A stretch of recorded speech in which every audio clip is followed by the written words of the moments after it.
Chosen one. Pause for a moment. Something sacred is happening right now. The timing of this message is not an accident.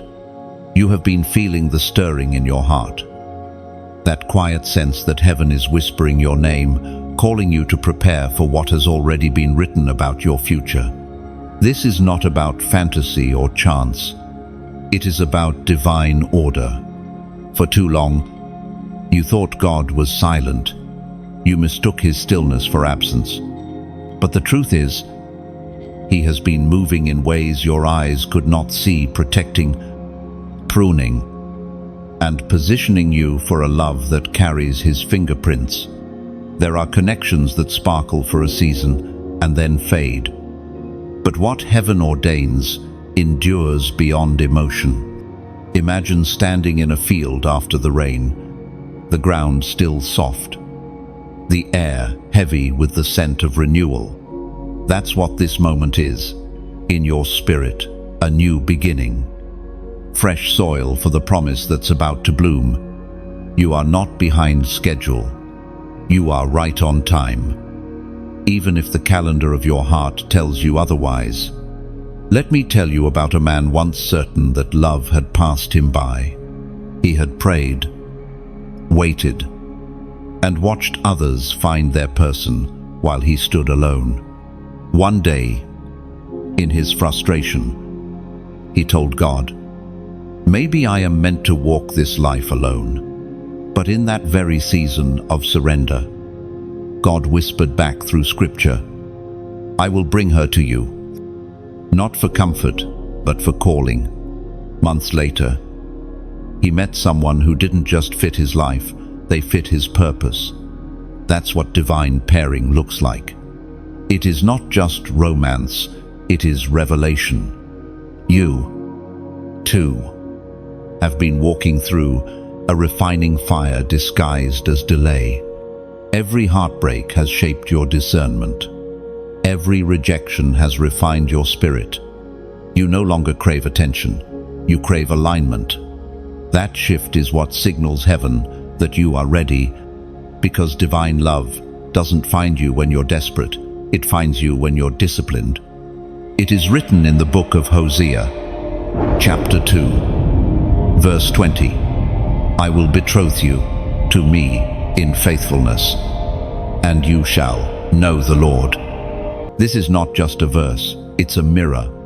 God is showing you what true covenant feels like.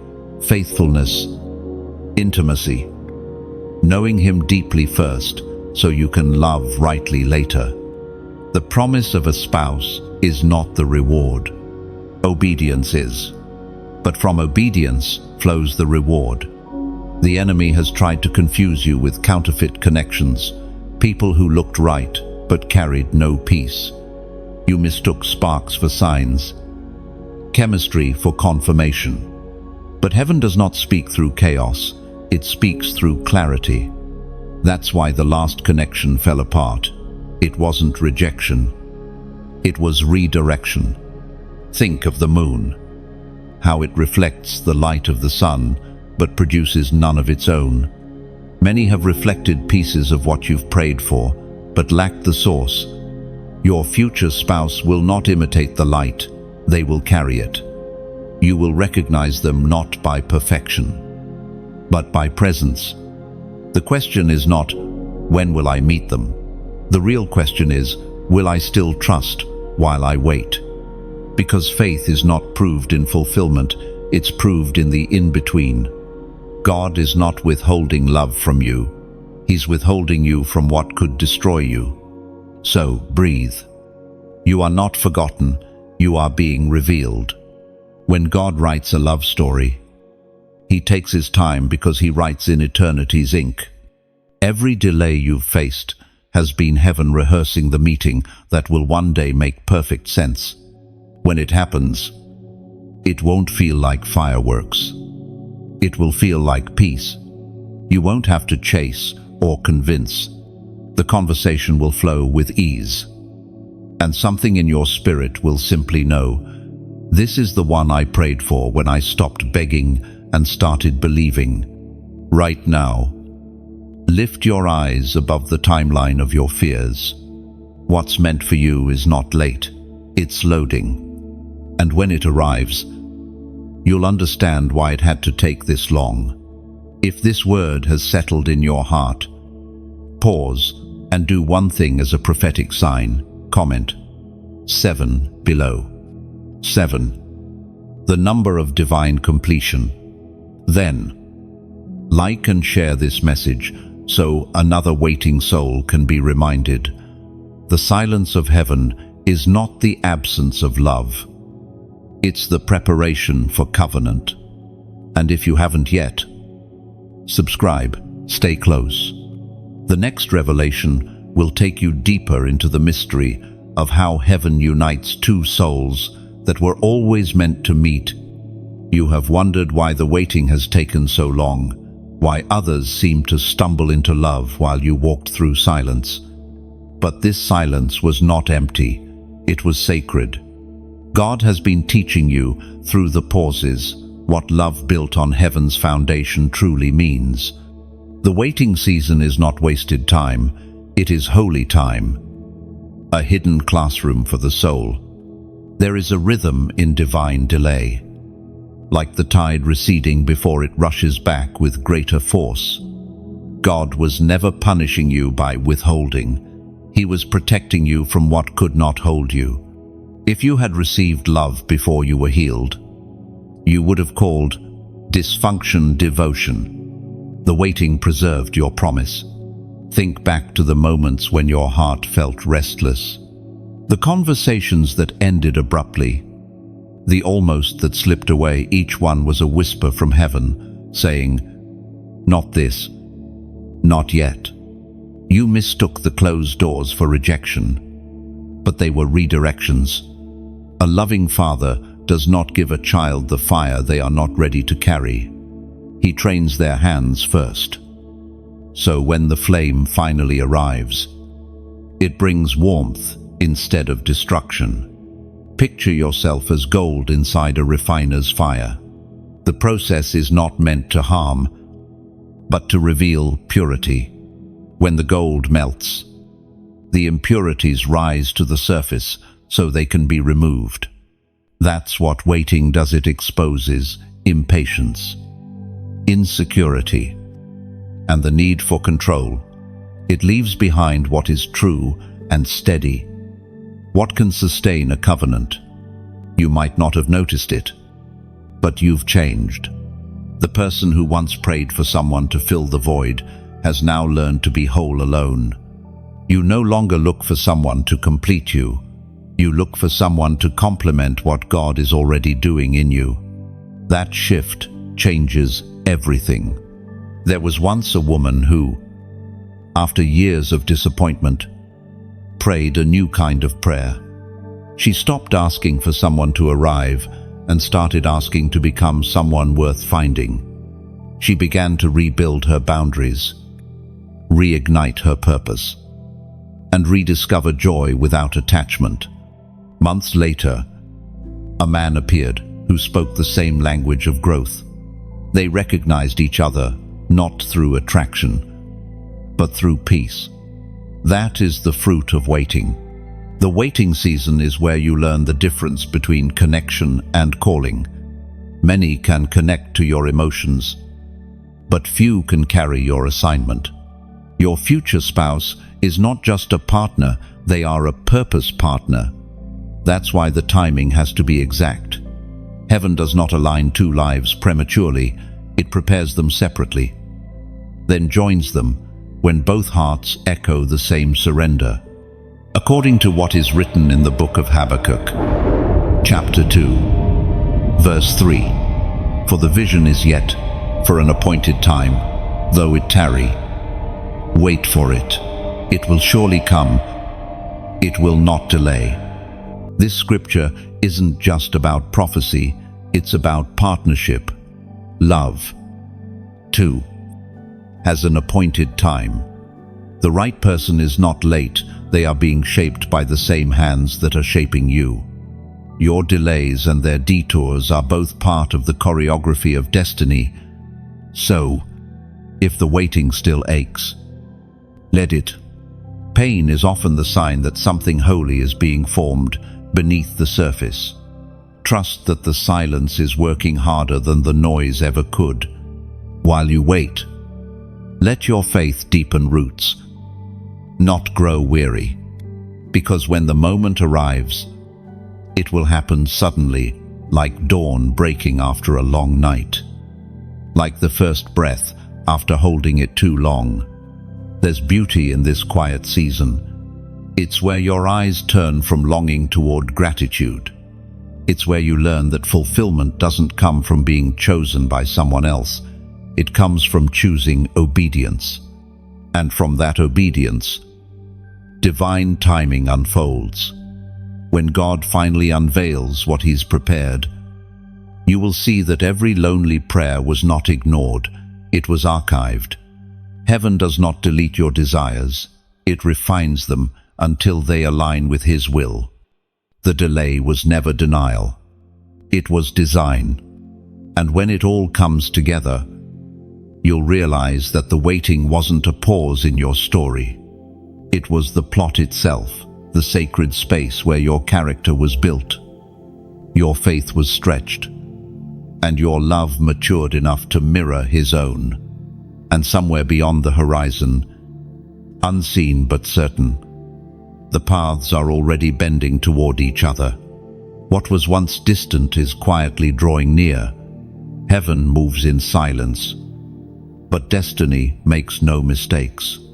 Every unseen alignment, every unseen prayer, is leading you home to the one written for you. There comes a point when the light finally reveals what the darkness tried to disguise. You start to see the pattern, the same faces, the same charm, the same promises that crumble into dust. These were not coincidences. They were counterfeits. They came not to bless you, but to test what you've learned in the waiting. The enemy has always tried to send imitation before revelation. The counterfeit comes dressed in everything you thought you wanted. They speak the right words. They pray in the right tone. But there's no peace in their presence. Their attention feels exciting, but your spirit feels unsettled. That unease is not fear, it is discernment. It is God whispering, "This is not the one." Think of it like standing in a room full of mirrors. Every reflection looks real, but only one leads to the door. The counterfeit reflections exist to teach you how to recognize the door when it appears. That's why discernment is not learned in comfort, it's forged in confusion. Every almost love that failed was a classroom. You weren't rejected, you were refined. There was once a man who thought he met his forever person. She said all the right things, matched his dreams, and even carried a Bible in her bag. But as time passed, her words no longer matched her actions. Peace began to fade. He prayed for clarity and heard the simplest whisper, "She looks right, but she's not light." That night, he let go. Weeks later, he met someone who didn't impress him with charm, but moved him with consistency. That's when he understood real love doesn't perform, it perseveres. The Apostle reminds us in his first letter to the Corinthians, chapter 14, verse 33, "For God is not the author of confusion, but of peace." Peace is the divine fingerprint, where confusion lives. Counterfeit, hedus. It's easy to mistake emotional intensity for divine intention, but the difference is in the fruit. The counterfeit connection demands that you shrink to fit. The divine one makes room for your purpose to expand. You've been through relationships that made you question your worth, but those wounds became wisdom. You now recognize that flattery is not affection, and attention is not commitment. What once tempted you now teaches you. You're no longer impressed by promises, you're anchored in peace. There's a quiet kind of strength in that. It's the power of someone who can say no with grace, because they've learned to wait for what's real. The counterfeit may come again, disguised in new forms. But you'll know. You'll feel the absence of divine rhythm, the offbeat that betrays false harmony. Imagine walking through a garden of wildflowers. Among them, there's one that looks perfect, bright petals. Flawless stem, but it carries no fragrance. The others, though imperfect, fill the air with life. That's how you'll know. The one God sends will not only look right, they will carry the fragrance of peace. Sometimes the enemy doesn't try to destroy you, he tries to distract you. If he can keep your heart tied to almosts, he can delay your arrival at destiny. But now your spirit knows better.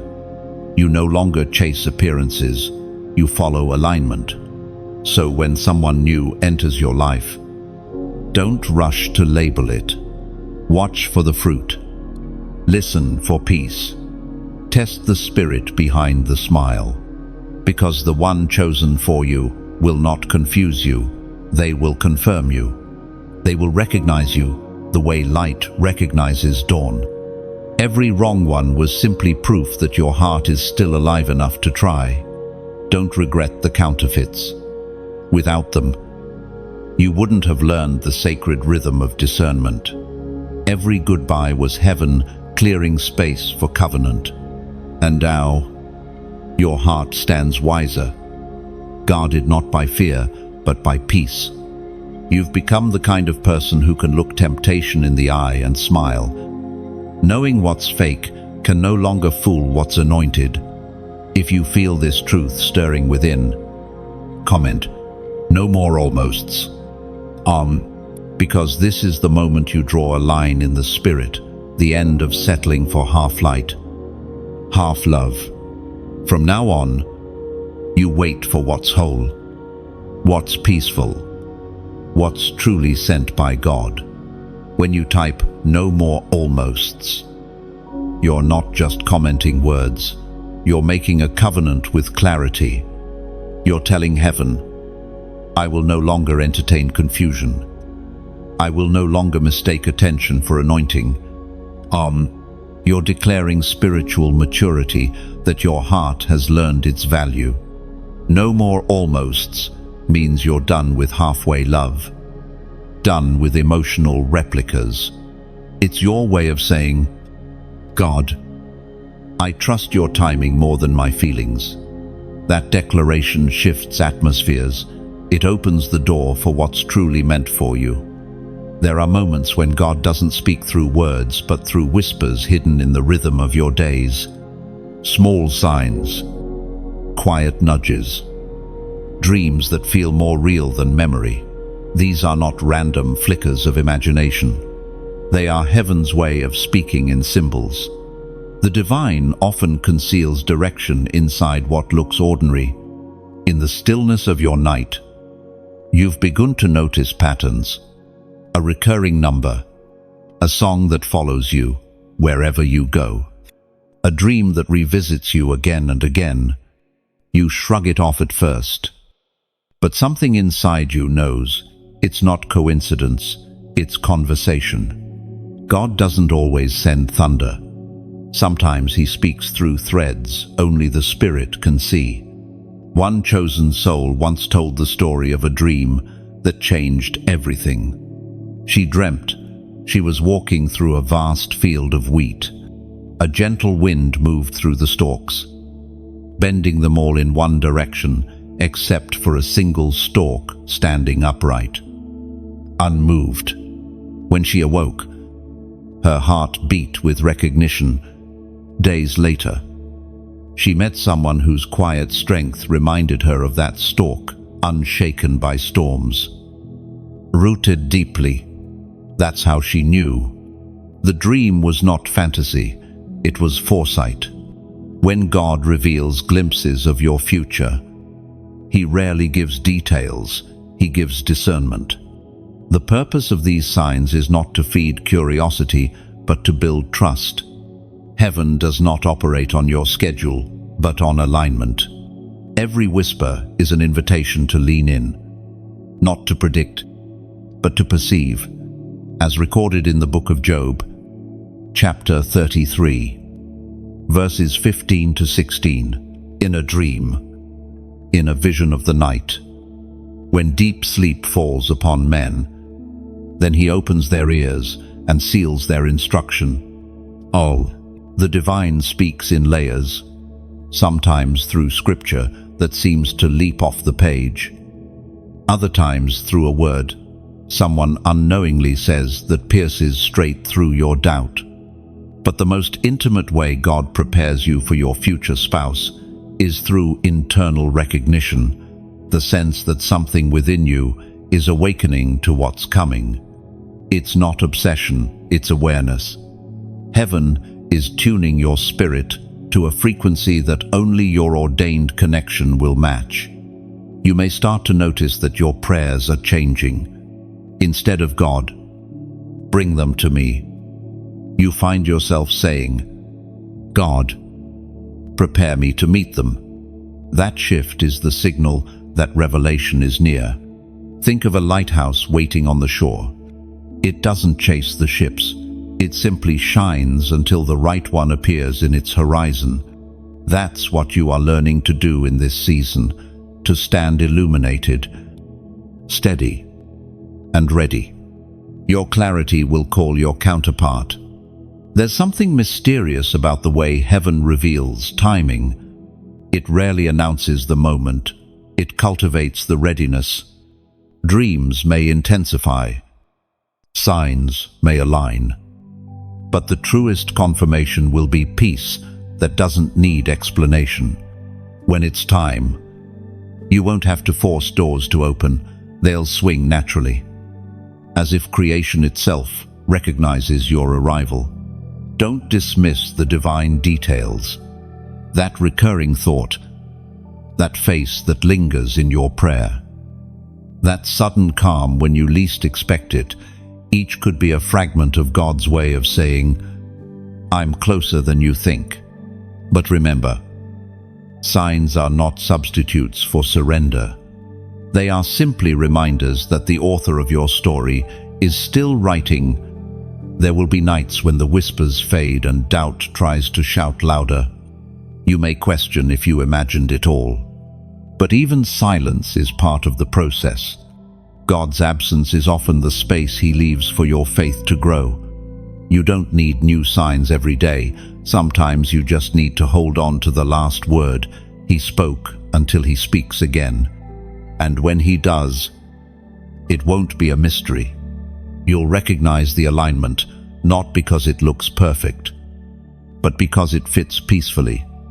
The same way pieces of a puzzle rest easily when placed correctly, your spirit will settle into assurance without striving. This is how God reveals your future spouse, not through spectacle, but through subtlety, through the quiet certainty that rests where fear once lived, through the knowing that feels like remembering something ancient and holy. So pay attention to the gentle patterns. Heaven rarely shouts, but it never stops speaking. The dreams, the peace, the quiet recognition, they are all part of the unfolding story. What you are sensing is not imagination. It is revelation, dressed in ordinary moments, guiding you softly toward what has already been promised. And when the revelation finally becomes reality, you'll understand every dream, every sign, every silence was heaven's language, gently preparing your heart to recognize what was written for you long before you ever began to pray. There comes a moment when you begin to sense it not just in your heart, but in the atmosphere around you. Something is aligning. You can feel that heaven has begun to move the pieces quietly into place. The person you've been praying for is not far, and yet God asks you to slow down, to look not with your eyes, but with your spirit. Because what you are about to recognize is not ordinary attraction, it's divine anointing. There is a difference between someone who notices your presence and someone who carries your purpose. The first one will admire what they see, but the second will honor what they discern. They will look at you and not just see beauty, they will see calling. Endurance. The fire that comes from walking with God through storms. That is how you'll know. The one God chose for you will not compete with your light. They will protect it. Imagine a candle burning in the middle of the night. When another candle is lit from its flame, the first does not lose its light, it multiplies it. That is divine connection. When two souls meet under the breath of God, both shine brighter without diminishing the other. That is how heaven defines partnership, not dependency, but multiplication. You may have met people who could stand beside you, but not walk with you. They could love your smile, but not your purpose. That's why they couldn't stay. You were not meant to fit into small love. You were meant for a connection that expands heaven's work through your union. According to the writings in the book of Proverbs, chapter 20, verse 7, the righteous who walks in integrity, blessed are his children after him. Now, integrity is the mark of divine anointing. The person chosen for you will carry not just affection but alignment. Their love will not distract you from God. It will draw you deeper into Him. Their faith will not echo your words, it will echo your walk. You'll feel a sacred safety around them, the peace that says, I can be myself here and still be seen. Oh, there was once a woman who prayed for signs, for names, for moments that would prove divine connection. But God gave her something better. He gave her discernment. One day she met someone whose presence felt like exhaling after years of holding her breath. No fireworks, no rush, just quiet recognition. She didn't have to chase. She simply knew. That's what the anointing feels like. It's not loud. It's steady. The person God chooses for you will not pull you away from your mission. They will help you carry it. They'll see the weight you bear and say, let me hold part of this with you. You'll feel strength return to places that used to tremble. Their prayer will not compete with yours, it will complete it. Chosen one. If this message finds a place in your heart, I want you to do something gentle. Pause and breathe.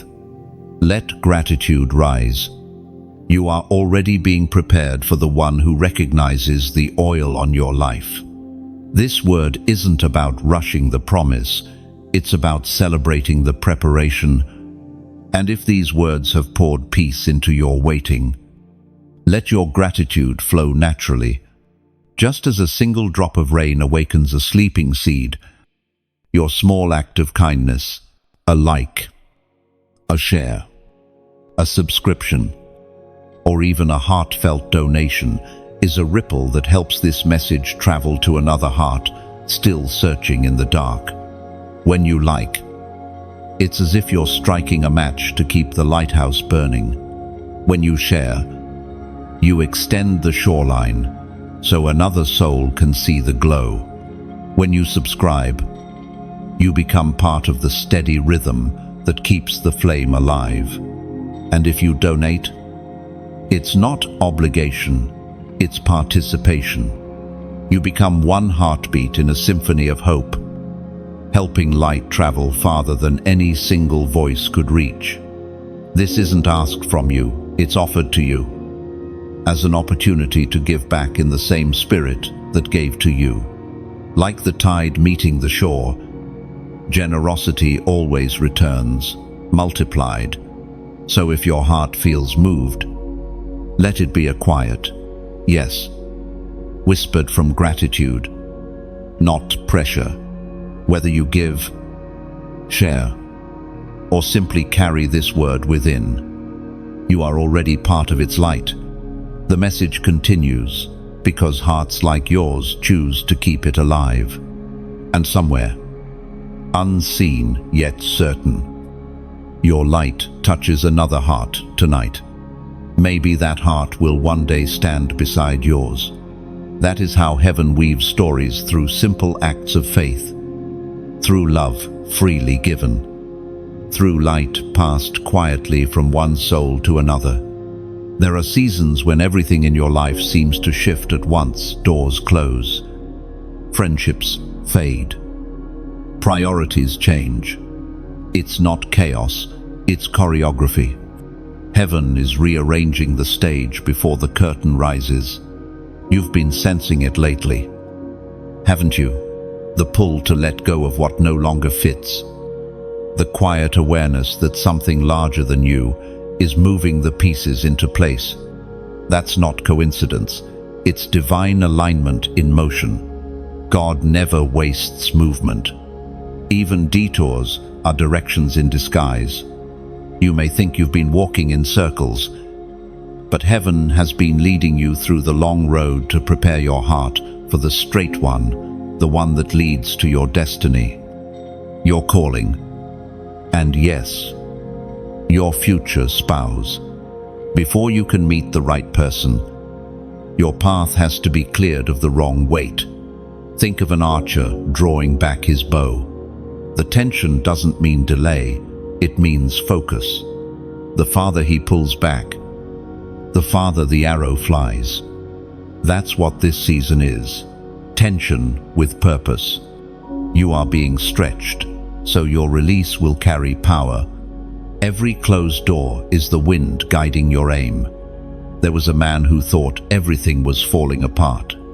His job was unstable. His plans were crumbling, and the people he trusted began to fade away. But amid the unraveling, he felt peace, a strange, holy peace that whispered, "This is not the end, this is the beginning." Months later, every loss made sense. What he thought was chaos was actually choreography. The stage had to be cleared before God could bring what was meant to stand beside him. That's what alignment looks like. It's not just about meeting someone, it's about being positioned so that when they arrive, your lives can run parallel, not collide. You can't build divine partnership on disordered ground. God is not only preparing them, He's preparing you. As revealed in the book of Romans, chapter 8, verse 28, "And we know that in all things God works for the good of those who love Him, who are called according to His purpose." End quote. Notice it doesn't say some things, it says all things. Even heartbreaks, waiting, and detours are woven into a design that one day will make you say, "Now I understand why it had to be this way." End quote. There's a quiet brilliance in the way God aligns hearts. He doesn't rush. He synchronizes. You might not see it, but right now, He's working in the life of your future spouse too. Maybe they're healing from something that would have hurt you. Maybe they're learning lessons that will one day bless you. Every moment of your waiting is a mirror of their becoming. Picture two rivers winding through valleys. They start miles apart, carving through storms and droughts in their own time. Slowly, steadily, they bend toward one another until they merge, creating something stronger than either could be alone. That's divine alignment. It's not a race, it's a rhythm. You might be tempted to question God's timing, but alignment requires accuracy. One moment too early, and it collapses. One moment too late, and the blessing drifts. So He times it perfectly. Your obedience to His nudges, when to pause, when to move, when to release positions you to collide with destiny at the appointed hour. Sometimes the greatest act of faith is letting God rewrite your schedule. You think you're behind, but heaven never measures progress in minutes. It measures readiness. Each day you choose peace over panic, prayer over pressure. You move closer to the promise. When alignment manifests, it won't feel forced. It will flow. The same way dawn doesn't fight the horizon, it simply arrives, full of light. That's divine timing. Suddenly, everything you prayed for appears, and it feels natural, not surprising. So if things are shifting, don't resist. Trust the rearrangement. Heaven is aligning paths, not punishing hearts. Your waiting has not been in vain. It's been sacred preparation. If this word speaks to your spirit, take a quiet moment and comment 8. N8, the number of new beginnings, of creation's next breath.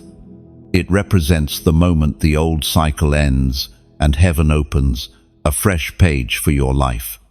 When you write that number, you're not typing a digit, you're drawing a symbol of eternity turned upright. The flow between what was and what will be.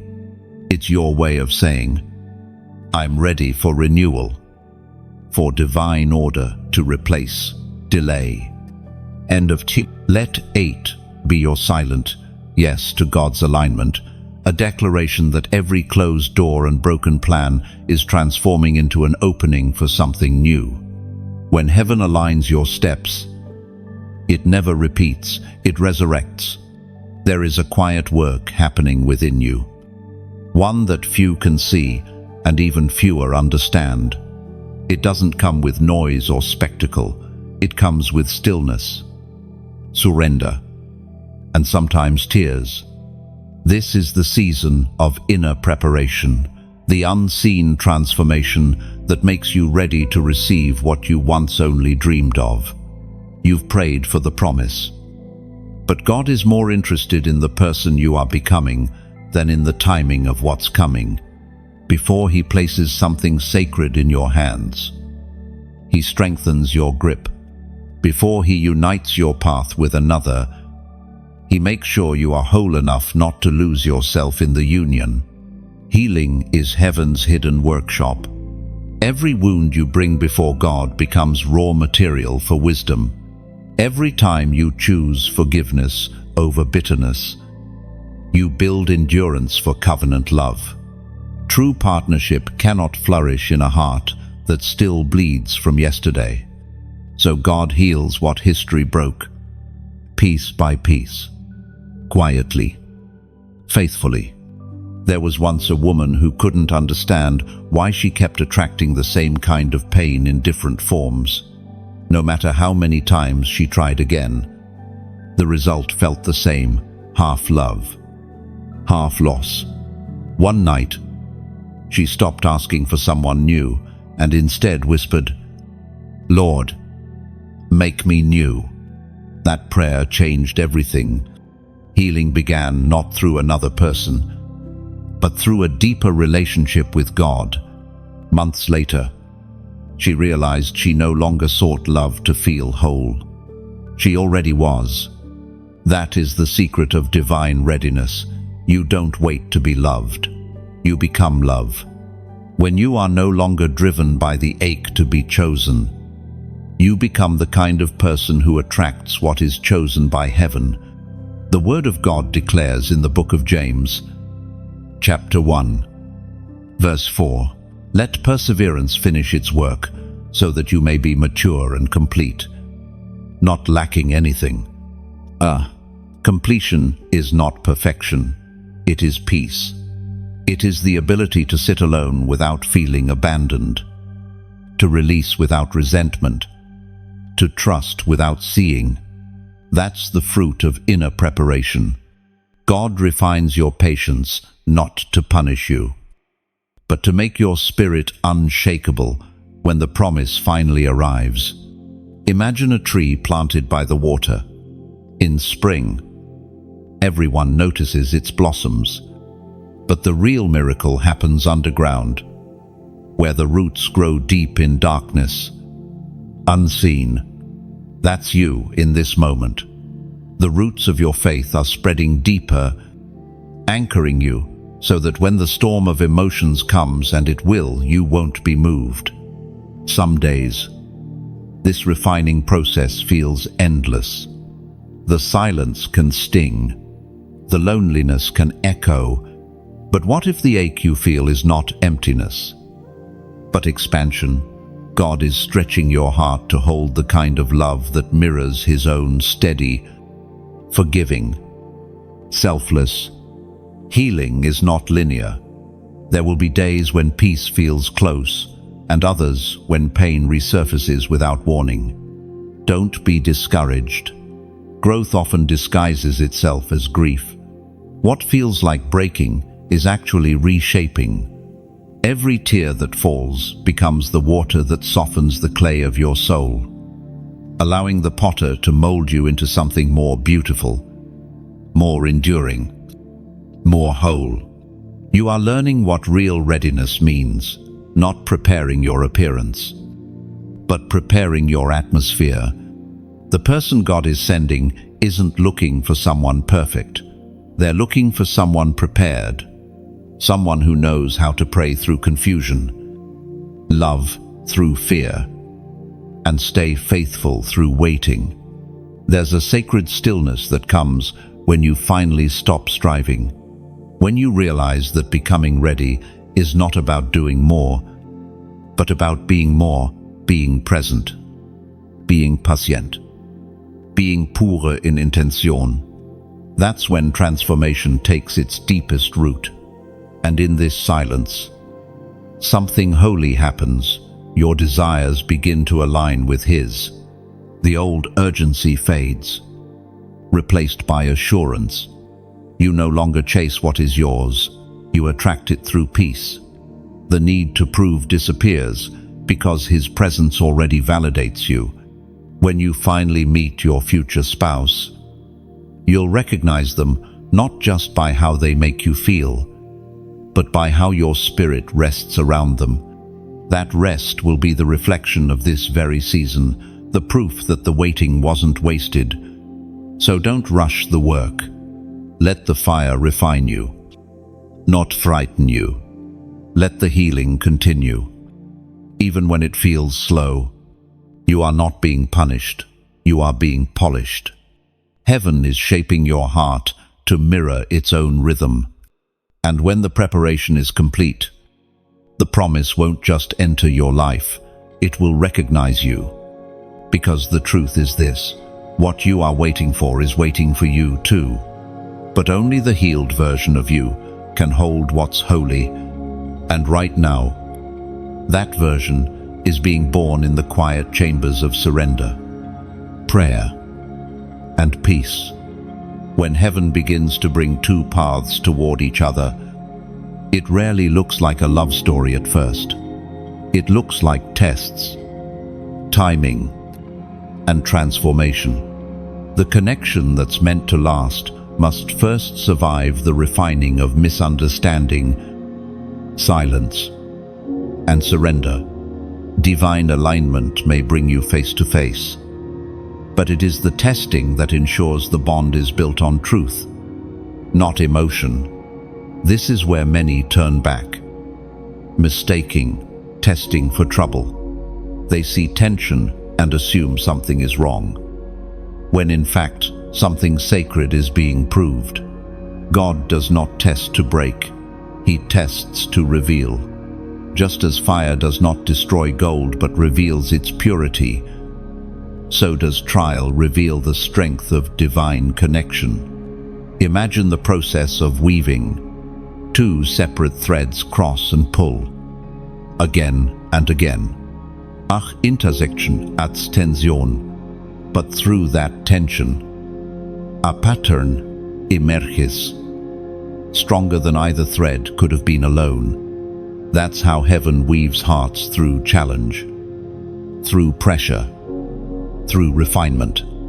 There was once a man who met someone who felt instantly familiar, like déjà vu of the soul.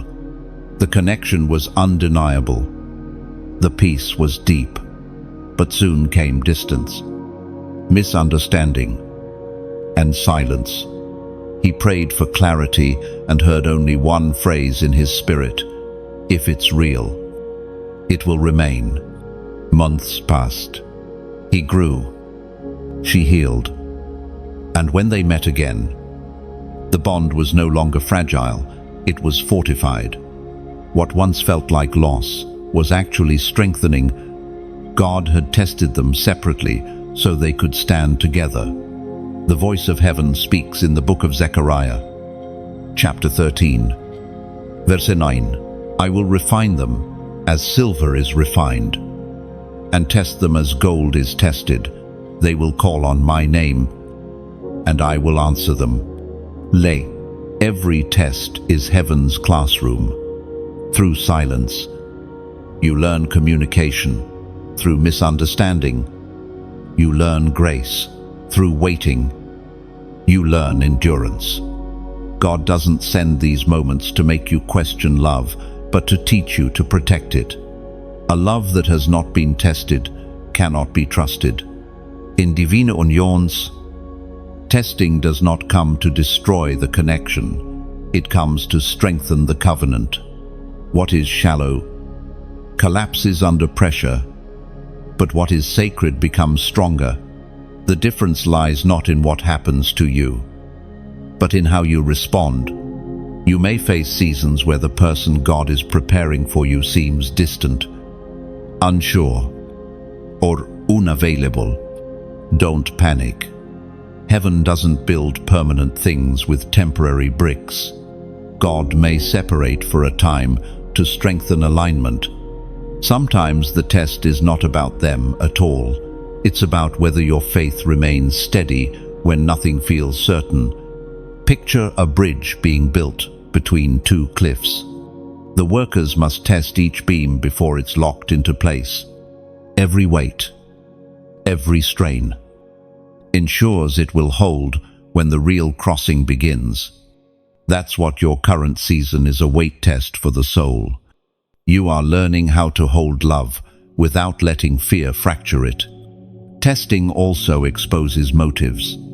If your hope for love depends on perfection, God will allow imperfections to surface to remind you that covenant is not comfort, it's commitment. He'll let small disagreements arise, not to divide you, but to teach you forgiveness before marriage magnifies it. The testing is also personal. You are being refined in areas that could harm the future connection: pride, control, fear, insecurity. These must fall away so that your love reflects heaven's nature: patient, kind, and unconditional.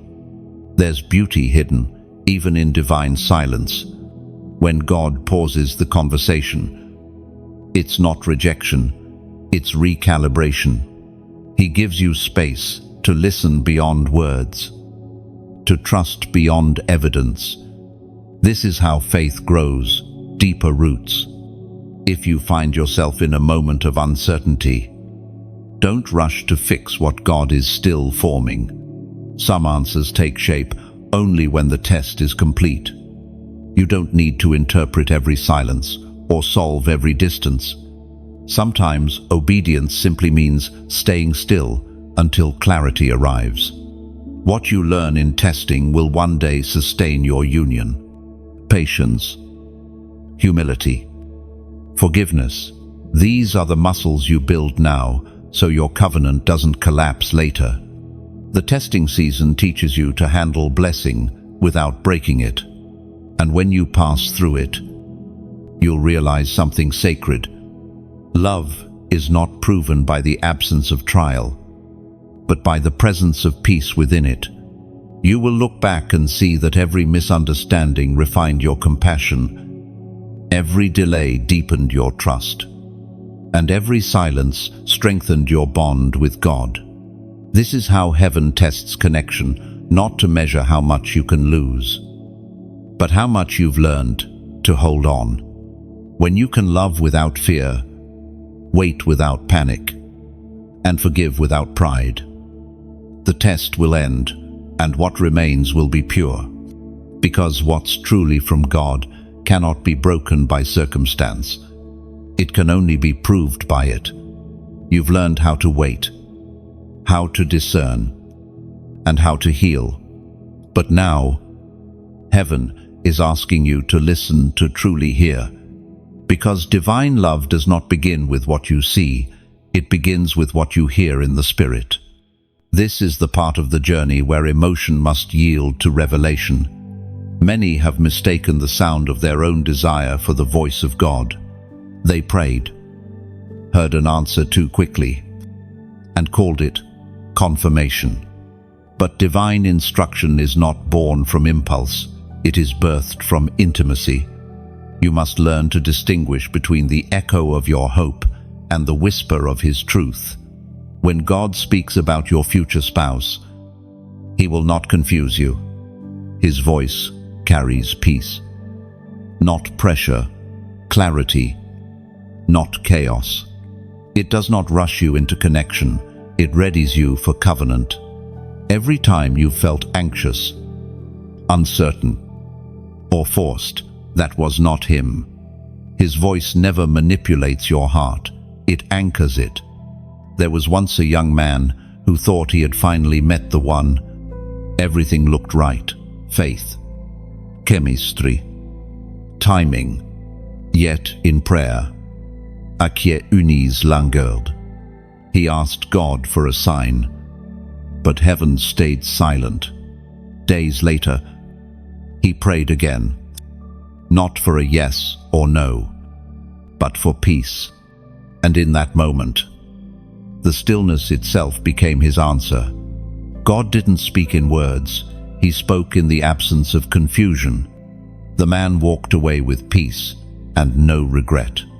That is how God confirms through calm, not chaos.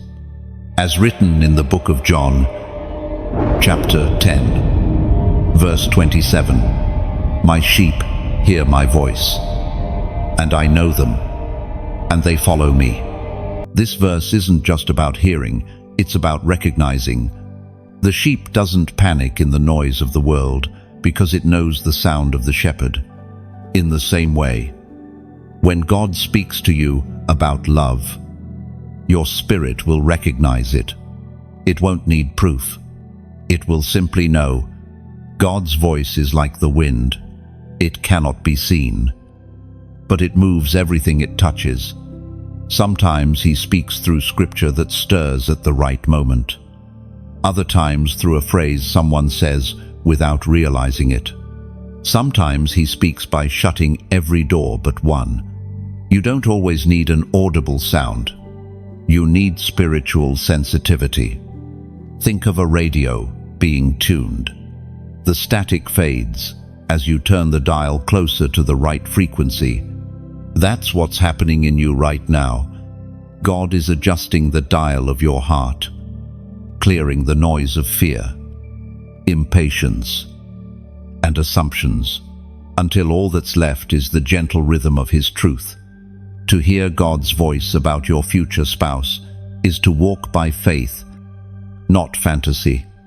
It's to listen not for names, but for nature, not for appearances, but for assignment. The person God chooses for you will echo His voice. Their actions will harmonize with His word. That's why discernment matters more than description. You might not see their face yet, but you'll feel the peace that comes when your purpose and their presence align. Sometimes, God will allow confusion to remain, not to punish you, but to teach you to keep listening. The longer you walk with Him, the easier it becomes to recognize His tone. It sounds like conviction, not condemnation. It leads you forward, not backward. If you've been praying for a clear answer, here it is. Stay still long enough to recognize peace. Peace is not the absence of questions, It's the assurance that the answer will come when it's time. There will be days when your own thoughts drown out divine direction. Don't rush. Keep tuning in.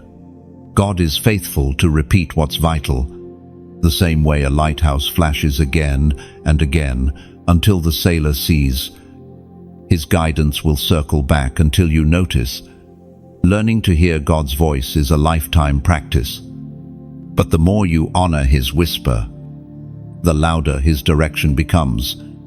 You don't need to chase signs when you're already connected to the source. When you follow His voice, you won't just find love, you'll find alignment, purpose, and peace. And when the right person arrives, you won't second guess it.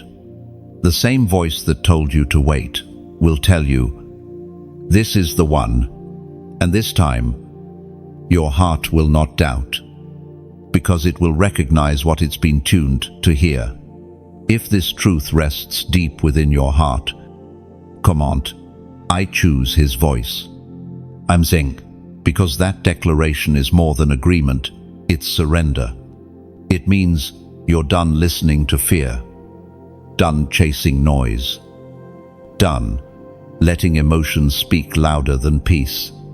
When you write those words, you are saying, God, tune my heart until your whisper is the only sound I follow.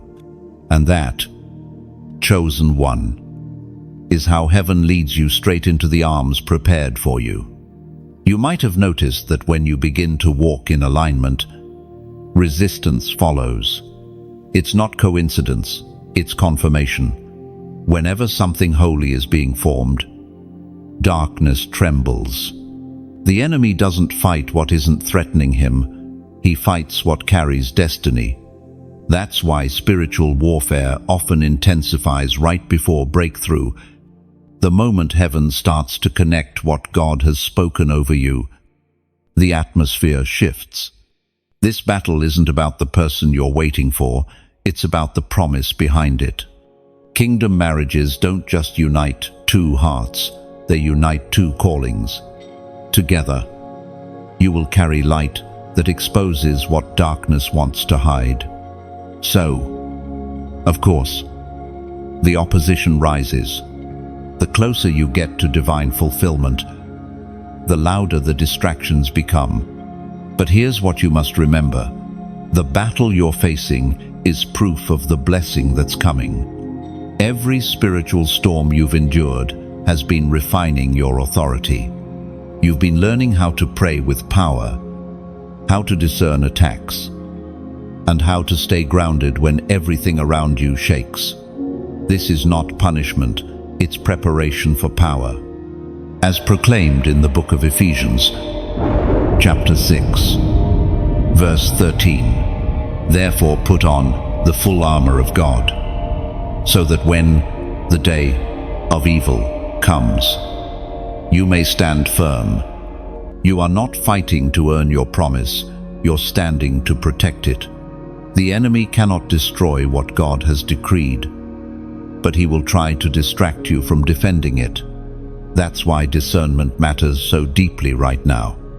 Every thought of doubt, every surge of fear, is not random, it's resistance. The closer you are to receiving what's yours, the more he tries to convince you you're unworthy of it. Picture a flame flickering in the wind. The wind doesn't always come to extinguish it. Sometimes it comes to make it dance, to strengthen its core. The more the wind blows, the brighter the flame burns. That's what's happening in you. The resistance isn't breaking your light, it's proving that your fire is real. There's a story of a woman who almost gave up. Every time she prayed, it felt like her words disappeared into the sky. Every time she believed, another delay came. One evening, exhausted, she whispered, God, am I still seen? And quietly, the words came, the silence is your training ground. That night, she stopped pleading and started praising. The next morning, she woke with peace instead of panic. Heaven had shifted her perspective before changing her circumstances. Chosen one, your prayers are not being ignored, they're being weaponized. Every tear has become a seed of authority. You're learning not just how to wait for love, but how to war for destiny. Because what's coming is not a casual relationship, it's a covenant with kingdom weight. Now, as you listen, let your spirit rest for a moment. You've come far through pain, through pruning, through preparation. This is the season where your faith becomes flame again. And if these words have stirred something deep inside you, if they've reminded you that your story is still sacred, then I invite you to respond in whatever way peace leads. If this message has poured light into your darkness, consider giving light back. You can do that simply by clicking like a small spark that helps this message reach another weary heart. When you share, you open another window for hope to enter someone else's night. When you subscribe, you join a growing circle of light bearers, souls who choose faith over fear, peace over panic. And if you ever feel moved to donate, don't see it as charity, see it as planting a seed. A candle doesn't demand oil, it receives it freely to keep burning. Every small offering, financial or otherwise, is oil for this flame. It keeps the message glowing through the night for others still searching for guidance.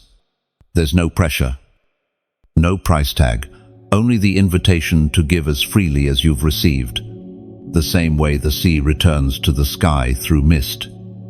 Generosity always circles back. Every drop of kindness keeps the flow of light alive. And maybe, one day, the words you helped keep alive will find another soul standing on the edge of giving up. Maybe that person will listen, find peace, and whisper, "I can still believe." That is what your support creates, not numbers, not noise, but ripples of renewal. So, if your heart feels it, let gratitude guide you. If not, let peace hold you. Either way, you are part of this light now. Together, we rise not through pressure, but through purpose. The same God who began this story in you will complete it. Because this is not just about one promise. This is about generations of faith ignited through your endurance. And that, chosen one, is how heaven wins every battle, through people who keep believing when the wind blows hardest. There is a moment in every divine journey when the waiting ends, not because everything suddenly changes, but because you change. The promise that once felt distant begins to draw near, quietly, naturally, as though it was never far to begin with. This is the revelation moment, when what was unseen begins to take form. You start to sense it before you see it. The way dawn hints at morning before the sun appears. For so long, you've been praying, preparing, refining, and trusting. Every lesson, every tear, every silent prayer, it all converges here. Heaven forgets nothing. The God who counts the hairs on your head also counts the steps that led you to this moment. Nothing was wasted. Every delay and heartbreak was part of a map leading you to the right door. When revelation comes, it rarely announces itself with lightning. It comes softly, like the first breeze before the rain. You might not realize it at first, but your spirit will. Suddenly, peace settles where anxiety once lived. What once confused you now makes quiet sense. This is how God reveals His promise, not through noise, but through knowing. There's a story of a woman who prayed for years for God to reveal her future spouse. She dreamed of signs, names. Vision, but none came. Then one day, she met someone unexpectedly. No prophecy, no trumpet, just a stillness that felt like home.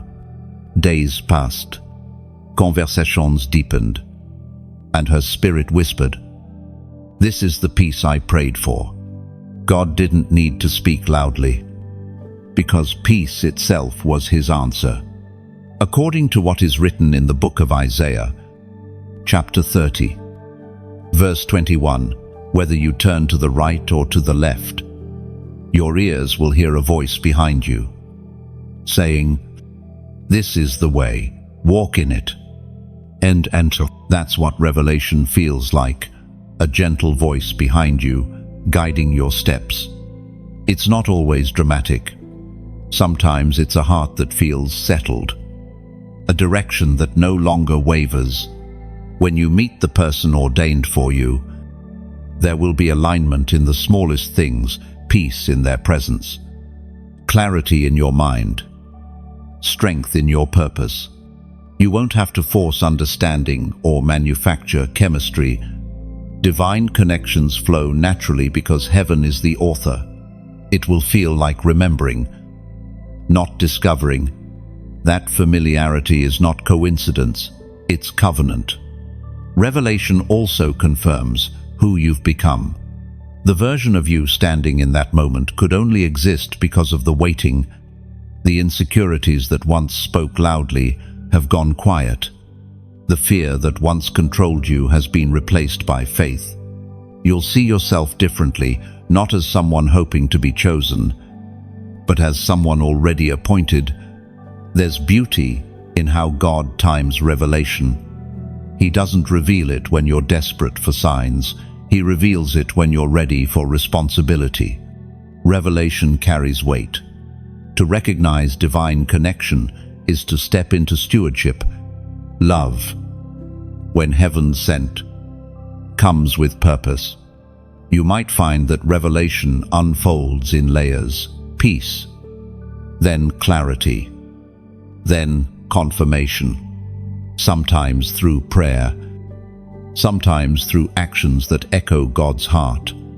The person chosen for you will mirror Christ's consistency: steady, humble, secure. That's how you'll know. Even when the right person appears, God invites you to keep listening. Revelation isn't the end of the conversation. It's the beginning of partnership. Continue to pray. Seek wisdom. And let love grow under divine guidance. Think of revelation like sunlight through a curtain. It starts with a sliver, then widens until everything is illuminated. What was hidden becomes obvious, and you realize it was always there. You just couldn't see it until you were ready. So, if you sense peace where confusion once lived, lean in. Don't rush to define it. Let revelation breathe. What's truly from God won't vanish under time, or testing it will deepen with both. This is the beauty of the revelation moment. You discover that love wasn't delayed, it was developing. And when it stands before you, you'll know without striving. The same voice that taught you to wait will whisper, "Now." And in that moment, there will be no doubt left, only gratitude. Because revelation doesn't just show you the promise, it shows you that you were always part of God's plan for it to unfold. And as peace settles in, you'll look back and realize it was never random. Every detour, every delay was love, guiding you home to what was always yours. Because revelation is not discovery, it's recognition. The heart finally catching up to what heaven decided long ago, whispering softly, "You're right where you're meant to be." When God reveals the promise, He often follows it with an invitation to obey. Because revelation alone is not the finish line, it is the beginning of divine responsibility. The moment you recognize what heaven is showing you, the next question becomes, will you obey, even when it doesn't make sense? Obedience is rarely convenient. It asks for faith in what cannot yet be proven. It may tell you to wait when your emotions scream to move, or to move when everything around you looks still. But the measure of your trust in God is not how loudly you say yes when it's easy. It's how consistently you say it when it costs you something. Every covenant begins with obedience. Before Abraham received his promise, he had to leave what was familiar. Before Peter walked on water, he had to step out of the boat. Before you can step into the fullness of divine partnership, you will be asked to do something that tests your comfort, maybe to forgive, to let go, to take a risk, or to trust without full understanding. There was once a woman who heard God say, "Release him." The man she was with wasn't bad, but he wasn't aligned. Everything in her heart wanted to hold on. Yet, deep down, she knew God was protecting something she couldn't yet see. With trembling faith, she obeyed. Months later, when the right one came, she understood obedience didn't take love away. It made space for real love to arrive. That's what divine obedience does. It prepares you to receive without regret. It removes what's temporary, so heaven can deliver what's eternal. As written in the book of Joshua, chapter 1, verse 9, "Have I not commanded you? Be strong and courageous. Do not be afraid. Do not be discouraged. For the Lord your God will be with you wherever you go." Every act of obedience begins with courage. The courage to trust that God's way is better than your plan. Courage is not the absence of fear. It's the decision to move forward despite it. When you obey, heaven moves with you. The ground that felt uncertain becomes sacred under your feet. Sometimes, obedience looks like silence, refusing to explain your choices when others don't understand. Sometimes it's persistence, continuing to believe even when results don't show. And sometimes, obedience is release, letting go of what you thought you needed so that what you truly need can find you. Think of a seed being planted in the soil. It must first disappear, buried beneath darkness, before it can break open and rise. That's what obedience feels like. It feels like loss, but it's actually the beginning of life. There was a man who once prayed for God to reveal his purpose. Instead of answers, God told him to serve in silence. For years, he worked behind the scenes, unnoticed. But through that obedience, God built in him humility, patience, and strength. When the door finally opened, he realized the waiting had trained him to handle what he once begged for. Obedience is not a single act, it's a rhythm, a daily surrender that says, "God, even if I don't understand, I will still trust you." Each step of obedience becomes a stone in the path toward the promise. And when you look back, you'll see that what felt random was actually divine precision. Sometimes you'll feel like you're walking blind, but obedience is not blindness, it's guided faith. When you trust God's voice more than your logic, you're not losing control, you're aligning with purpose. You might be standing in a season where God has asked something difficult of you. Maybe it's to let go of an old attachment, to forgive someone who hurt you, or to believe again after disappointment. Remember this: obedience is the bridge between revelation and fulfillment. Without it, even the clearest vision remains unfinished. So, walk boldly, You don't need to see the whole picture to take the next step. The same God who revealed the promise will sustain the process. Your yes today is building the foundation for tomorrow's blessing. And when obedience is complete, joy follows. Because there's no peace, quite like the peace that comes after surrender, when you know you've done what heaven asked, even without understanding why. If this message stirs something within you, comment 3. No. 3. The number of divine completion and resurrection. It represents the moment when something ends only so that something greater can rise. When you write that number, you're declaring, God, I will obey even when I don't see the outcome, because I trust the one who commands the journey. Endor. Let 3 be your silent yes, your sign that you are ready to walk where faith leads, trusting that every step of obedience brings you closer to the promise already written in heaven. There is a kind of love that heals what life once shattered. It doesn't enter loudly or demand recognition. It arrives like sunrise after a long night, quiet yet undeniable. When divine love finally finds you, you will understand that every broken season was not a setback, but a setup for restoration. The love that comes from God's timing doesn't just fill your heart, it mends it. Healing through love is not a fairy tale. It's holy work. It's the place where God takes 2 wounded souls and teaches them to hold grace for one another. What once felt like a scar becomes a story of survival, a testimony of His faithfulness. The person God chooses for you will not heal you by replacing pain with affection. They will heal you by walking beside you as God finishes the work He began within. Their love won't fix you.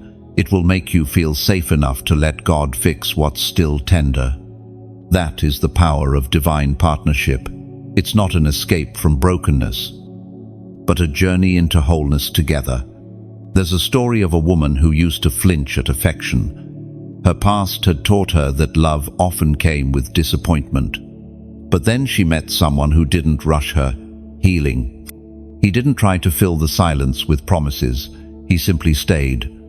He listened. He prayed.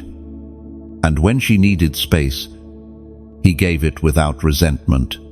One day, she realized she no longer flinched. His patience had given her room to breathe again. That's what love that comes from heaven feels like. It gives space, not pressure, as revealed in the first book of Peter, chapter 4, verse 8. Above all, love each other deeply, because love covers over a multitude of sins. Oh, this scripture doesn't speak of perfection, it speaks of mercy.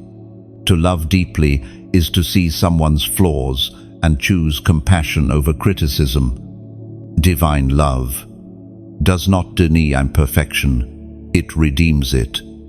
It looks at what was once broken and says, even this can become beautiful. No, healing love feels different. It doesn't demand performance, it invites presence. It's not built on what you can offer, but on who you are becoming. The one God sends won't be frightened by your past. They'll respect it as part of your becoming. They'll see the strength behind your scars, the faith behind your fears, and you'll do the same for them. It's important to remember that even divine love requires effort. Healing is not passive. It's a daily choice to respond with grace rather than fear. You'll still face moments of misunderstanding, but this time you'll respond differently. Instead of shutting down, you'll reach out. Instead of assuming rejection, you'll choose communication. Healing teaches you to trust connection again. Picture 2 trees planted side by side. Their roots grow in separate soil, yet deep underground. They intertwine. When storms come, the wind may shake their branches, but their roots hold firm because they're connected beneath the surface. That's what healed love looks like. It's grounded in God, strengthened by shared roots of prayer, forgiveness, and faith. The beauty of such love is that it becomes a mirror of God's character. When you love someone through their pain, you reveal Christ's heart. When they love you through yours, they reveal His mercy. Together, your bond becomes more than romance. It becomes ministry. Healing through love doesn't erase the past, it redeems it. The same hands that once trembled now learn to hold again. The same voice that once hesitated now speaks kindness. Every old wound becomes a doorway for new compassion. You begin to see that love was never meant to be perfect, it was meant to be purifying. And as you grow together, the love between you becomes less about emotion and more about endurance. You start to find beauty in the ordinary moments, prayers whispered before sleep, laughter over small things, silent understanding in hard days. Those are the moments that build the foundation heaven intended all along. You'll know you've healed when peace feels more natural than panic, when you no longer measure love by intensity, but by consistency, when forgiveness flows easier than pride.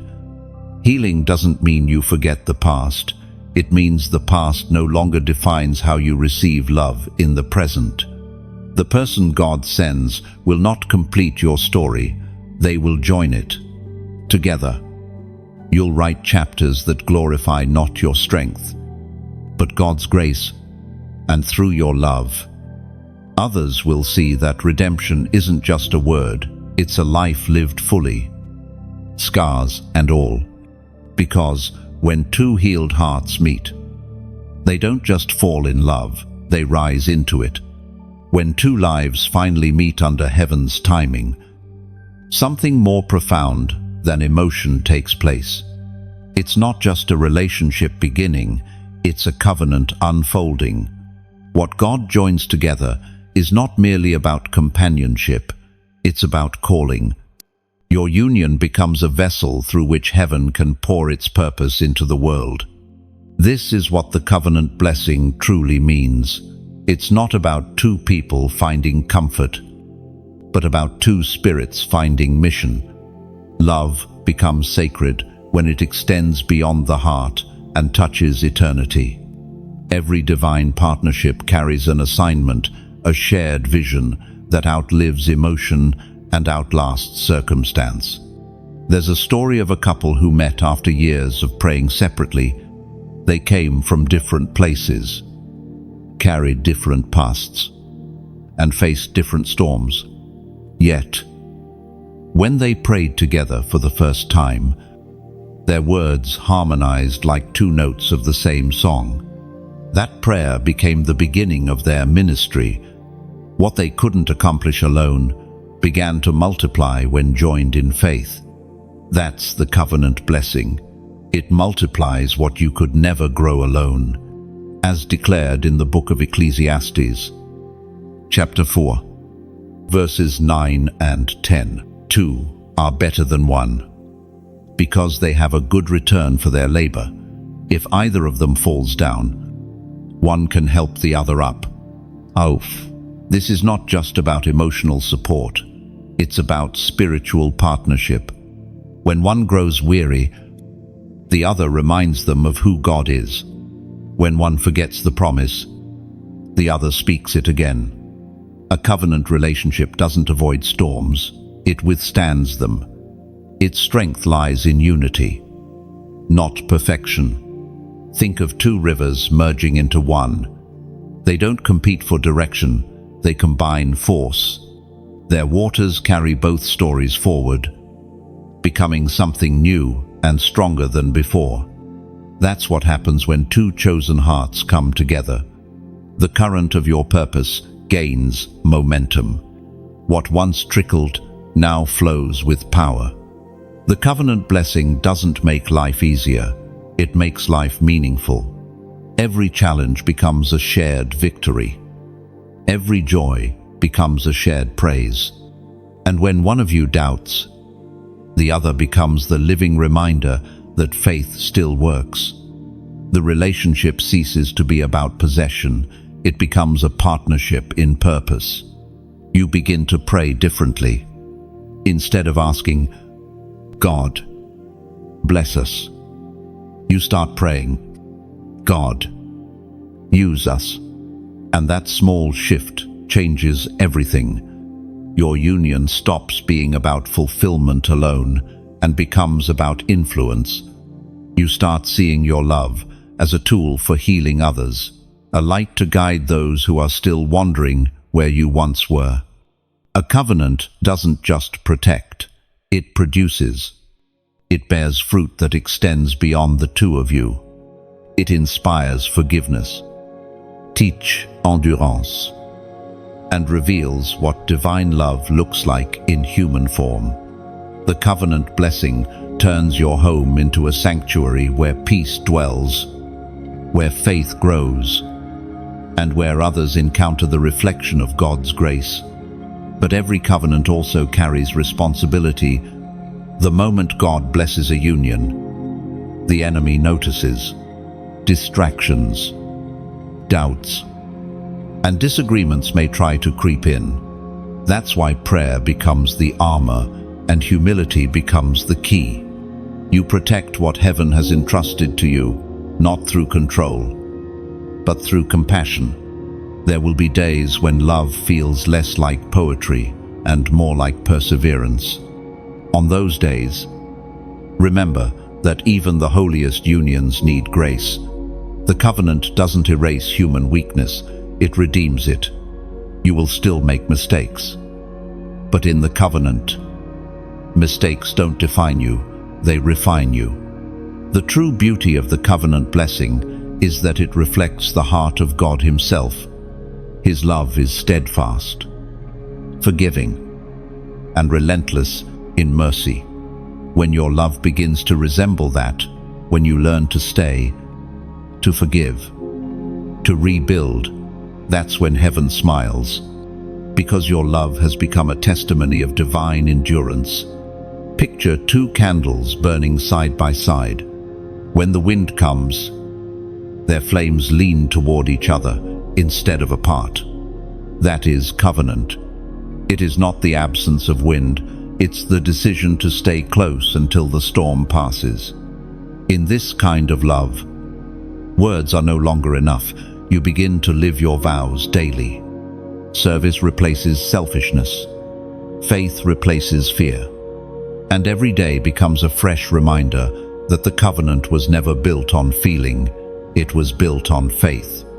This is the legacy of divine love, not a fairy tale, but a fortress, a home where grace is practiced, where purpose is shared, and where heaven finds expression through two lives that dared to say yes to the same call. When two souls truly unite under God's covenant, they don't just find happiness, they create it. And through that creation, others glimpse what divine love looks like when it walks among us. Once heaven entrusts you with something sacred, it also teaches you how to guard it. The covenant you now carry is precious, not because it's fragile, but because it's holy. What God has built in you and for you must be protected with discernment, humility, and prayer. For where there is divine purpose, there will always be attempts to distract. You've reached the season where blessings require boundaries. When the promise arrives, the enemy no longer tries to steal your faith. He tries to drain your focus. He whispers through comparison, temptation, and the noise of others' opinions. But remember this, the same God who gave you the promise also gave you the authority to protect it. Guarding your covenant doesn't mean living in fear, it means living with wisdom. Not everything deserves access to your peace. Not every voice deserves your response. The garden of your heart must be tended carefully, because even the most beautiful garden can wither if left unguarded, as spoken in the book of Proverbs, chapter 4, verse 23. Abu ve'alelse, guard your heart, for everything you do flows from it. This guarding isn't about building walls, it's about cultivating boundaries. Love doesn't thrive in chaos, it blooms in consistency. To guard your promise is to nurture it daily through prayer, kindness, and truth. There was once a couple who, after finding each other, faced waves of criticism. People doubted their timing, questioned their story, and tried to plant seeds of doubt. But they chose silence over defensiveness. They let their consistency speak instead of their words. Over time, the fruit of peace silenced every rumor. That's what happens when you guard your love with grace. It becomes unshakable. Guarding your promise also means protecting your peace. Don't allow external storms to enter your sacred space. Choose your battles wisely. Some noise is meant to distract you from the melody of what's real. A covenant guarded in prayer doesn't need to prove its purity, it lives from it. Picture a lighthouse on a rocky shore. Waves crash, winds howl, but the light never flickers. It doesn't try to stop the storm, it just keeps shining. That's how you protect what's holy, by continuing to shine through the noise. Grounded in purpose, unwavering in peace. The stronger your light becomes, the more people will notice it. Some will come seeking warmth, others may come to question it. But your duty is not to explain your flame, it's to keep it burning. The right people will find their way by it, and those meant to fade will simply walk back into the dark. And now, chosen one, as this message reaches you, pause for a moment. You've waited, healed, discerned, obeyed, and received. You are now walking in what was once only whispered to your heart. That is not coincidence, it is divine fulfillment. If these words have touched something deep inside you, let your response flow from gratitude, not pressure. If this message has reminded you of your light, consider letting your gratitude become its own kind of light. When you like, it's like striking a match, the small flame that tells heaven, I'm still burning. When you share, it's like passing that flame to someone still walking in darkness. When you subscribe, it's like keeping a lantern by the window, telling the weary, there is still warmth here. And if your heart feels led to donate, think of it as adding oil to the lamp. Not demanded or expected, just a quiet offering to keep the light glowing for others, still searching for hope. Every drop of kindness becomes fuel for another soul's night. And if you feel something stir after listening, leave a simple comment. It's like carving your name on a lantern before releasing it to the sky. Each word becomes a spark that helps others see they're not alone. Your comment might be the light someone follows home. This isn't about giving to a cause, it's about joining a current of light. Every act of generosity, every whisper of support, joins something larger than itself. You're helping a message of peace find those who need it most. Whether you respond by giving, sharing, or simply reflecting, do it freely, beautifully. Let it be worship, not obligation. Because when love gives, it multiplies. When light is shared, it never grows dim. If all you do is carry this peace forward, That too is offering, but if your heart feels the quiet tug to help the light travel farther, let it. Not for me, but for the next soul standing where you once stood in silence, waiting for a word that reminds them that heaven still speaks. Because in the end, it's not about what you give, it's about the heart that gives it. Love that flows freely becomes the purest kind of protection, a light that cannot be stolen, only shared. When heaven weaves two destinies together, it doesn't just unite hearts, it unites legacy. What begins as love between two people becomes something that echoes through generations. Divine unions don't end with the couple, they ripple outward into family, community, and eternity. This is where love transcends romance and becomes inheritance. The covenant you carry will one day speak through everything. You build the peace in your home, the compassion in your words, the faith you leave behind. God never intended for your union to exist in isolation. He designed it as a living example of His faithfulness. When people see your love, they should see His hand. You may not realize it now, but every prayer you've whispered, every act of obedience you've practiced, every tear you've sown in faith, it all becomes the foundation of a lineage that walks in light. The love that began with a whisper becomes a legacy written in eternity. There's a story of an elderly couple who spent decades together. They didn't have a perfect life. There were storms, losses, and moments of silence, but they never stopped holding hands. When asked for their secret, the wife smiled and said, "We never let go of God, so we never lost hold of each other." Their children and grandchildren grew up seeing love, not as emotion, but as endurance. That is legacy, when your love continues to teach long after your words fall silent. As declared in the book of Deuteronomy, chapter 7, verse 9, "Know therefore that the Lord your God is God. He is the faithful God, keeping His covenant of love to 1,000 generations." That's the power of divine union. It plants seeds that bloom across generations. What you nurture in faith today will become the covering for your children and your children's children's. Every prayer you pray together becomes a hedge of protection that will outlive you.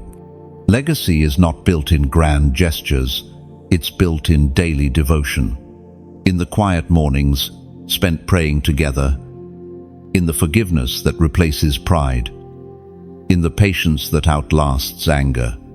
These small acts, invisible to the world, shape eternal outcomes. The world celebrates moments. Heaven records faithfulness. Think of your love like a tree.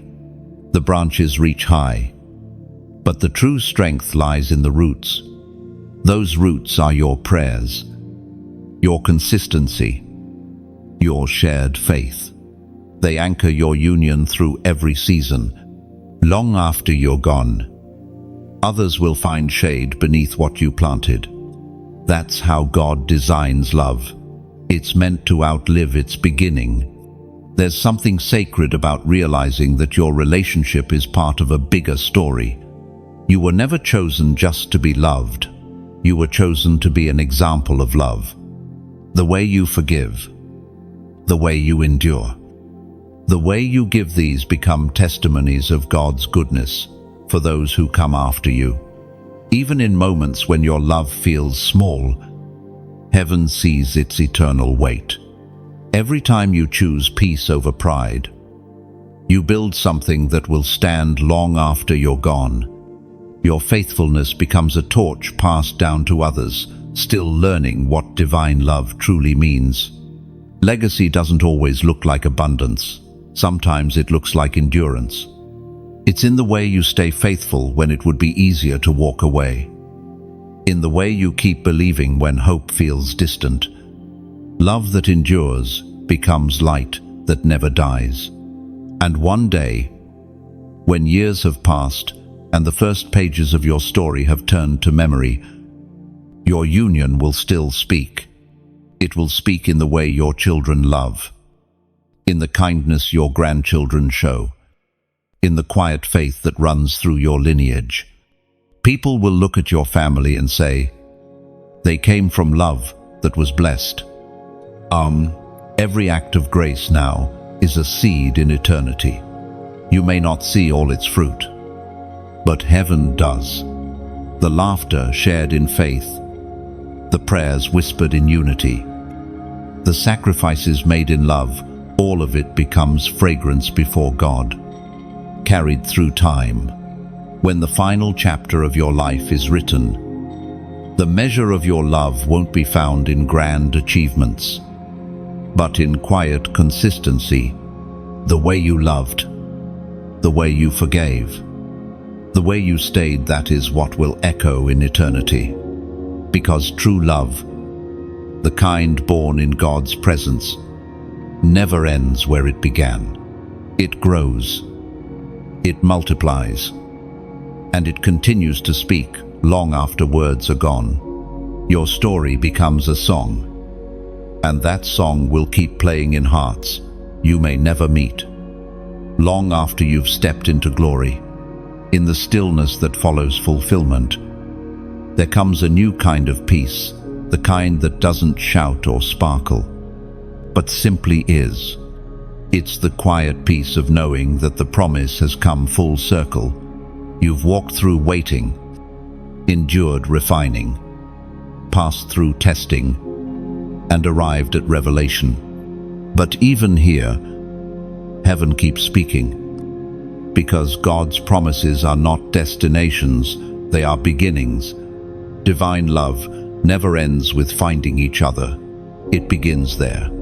Everything that came before the longing, the tears, the surrender was preparation for this lifelong journey of faith, grace, and purpose together. What God unites is not a single chapter, but an unfolding story that continues to glorify Him through every season. There will be days of joy and laughter so pure you'll forget the pain that preceded them. But there will also be days of quiet endurance, when faith will once again be tested, not because God has withdrawn, but because He is deepening the roots of what He has planted. The difference now is that you no longer face those days alone. There was once an old pastor who said, "Marriage is two people learning to worship through each other's weaknesses." At first, the words sounded strange, but over time, they began to make sense. Divine love is not built in perfection, but in patience. It's the sacred rhythm of two hearts learning to see Christ in each other's humanity, to forgive as they have been forgiven, to love as they have been loved. As recorded in the book of Colossians, chapter 3, verse 14, "And above all these, put on love, which binds everything together in perfect unity." Endo. That's the essence of divine partnership. It is love that binds, protects, and restores. When the storms of life try to shake what God has joined, love becomes the anchor that keeps everything steady. Not the fleeting love that depends on feelings, but the steadfast love born from covenant. There's something humbling about realizing that heaven chose you not just to receive love, but to reflect it. You were never meant to keep it contained. Your union, your growth, your faith, they all exist to point others back to the source. You are living evidence that God still writes love stories that carry His fingerprints. Think of it like a stained glass window. From the outside, it looks fragmented pieces of color scattered across the frame. But when light shines through it, every broken piece glows with purpose. That's your story. What once looked shattered now illuminates the beauty of grace. Together, Your lives reflect the light of the one who restored you both. As you continue forward, remember this truth. Divine love is not sustained by emotion, but by daily choice. It's in the gentle apology after misunderstanding, in the patient silence during struggle, in the unspoken prayer whispered over your partner at night. These small, sacred acts become the heartbeat of eternity. There will still be moments when uncertainty visits your door, seasons when life feels heavier than you expected. But now, you carry the memory of God's faithfulness. The same God who brought you through deserts will guide you through storms. Every challenge will remind you, not of fear, but of how deeply you are rooted in His grace. And when you look back years from now, you'll see the fingerprints of God across every chapter, the waiting, the weeping, the wondering. You'll see that nothing was random. The pain that once felt unbearable became the soil of your joy. The silence that once felt endless became the space where your faith learned to breathe. You'll realize that divine love was never about arrival. It was always about transformation. Heaven didn't just give you a person, it gave you purpose, maturity, and peace. You didn't just find someone to love, you found someone to serve, to grow with, to glorify God beside. And perhaps the most beautiful part is this: you are still becoming. Divine love doesn't end, it evolves. Every year, every prayer, every act of kindness adds a new color to the masterpiece God is painting through your life. So, rest in this truth: you are living a miracle. You are proof that waiting is not wasted, that pain can lead to peace, and that love written by God never fades. The story will keep unfolding, carried by grace, wrapped in purpose, and sealed in covenant. And one day, when your journey on earth reaches its quiet conclusion, your story will not end. It will continue in the lives you've touched, in the faith you've shared, in the love you've sown. That is the eternal echo of divine union. It never dies. It simply returns home to the one who began it all. And now, chosen one, we have walked this journey together, from the first whisper of calling to the final unveiling of divine love. You've heard the voice of heaven through every season, the waiting, the testing, the revealing, and the covenant. But the truth is, this is not the end. It's a new beginning, your next chapter of faith, peace, and purpose. If this message has found a home in your heart, let your gratitude speak in its own way. When you like, it's as if you're lighting a candle in the temple of your spirit, a quiet acknowledgement that the words reached you where you needed them most. When you share, it's like sending that candle into the dark, guiding another soul toward peace. When you subscribe, think of it as joining a family of light bearers, those who have chosen to stay close to words that heal, remind, and restore. Each subscription is not a click, it's a connection, a thread in a tapestry of faith that spans the world. If your heart ever feels led to donate, imagine it as pouring oil into the flame, not out of obligation, but out of love. Every drop helps the message continue to shine, to reach someone still standing in their own night of waiting. You become part of the unseen hands that keep hope alive. And if you feel moved to comment, do it as a prayer in motion. Your words might become the sign someone else was praying for, a reminder that they're not alone, that heaven still sends light through human voices. However you choose to respond, let it be from peace, not pressure, from joy, not duty. Because When love gives, it multiplies. When faith shares, it strengthens. And when gratitude flows, it builds bridges between hearts that may never meet but share the same divine spark. This message continues because hearts like yours keep it alive.